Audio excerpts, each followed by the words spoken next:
When you think of shipwrecked treasures, what comes to mind? Gold coins? Jewels? Swords? What if I told you that one of the most remarkable shipwreck finds in recent history was none of those things? Hi, I'm Dr. Smiti Nathan, and I'm an archaeologist. In this video, we're going to explore the unexpected artifacts found in a 15th century Scandinavian warship that were often worth more than gold.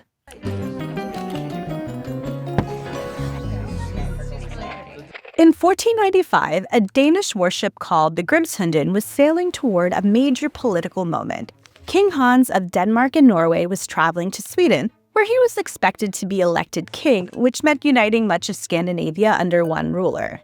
But before the ship could reach its destination, tragedy struck. While anchored at Great Oak Island, King Hans got off the ship where he likely went to meet with officials on land, but during his absence, a fire broke out on board. Then came an explosion. The Gribshunden sank 11 meters down. While it's likely that people back then attempted to salvage materials from the wreck, much of the ship eventually collapsed. Therefore, the Gribshunden and its contents remained on the seabed floor. Centuries later, a team of archaeologists decided to excavate this submerged royal time capsule. Among the many remarkable discoveries were botanical remains preserved in the wreck. Researchers identified over 40 different plants, including almond shells, peppercorn fruits, clove buds and stems, ginger root fragments, raspberries, cucumbers, and perhaps the most astonishing of all, saffron. This is one of the only known archaeological excavations to yield preserved saffron threads. That's remarkable considering how delicate and perishable they are.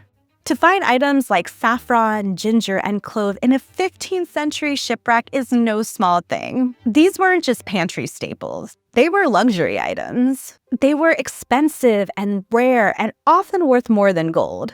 They were also traded across long-distance networks and were part of an image that King Hans wanted to present. We're not entirely sure what King Hans would have done with these spices and foods if they had made it to Sweden. Some scholars believe that these items were intended for a lavish royal banquet to impress the Swedish elite. Others think they may have been gifts showing off status, worldliness, and wealth. Shipwrecks don't just preserve artifacts. They preserve glimpses into people's choices, what they brought with them, what they hoped to do, and how they wanted to be seen.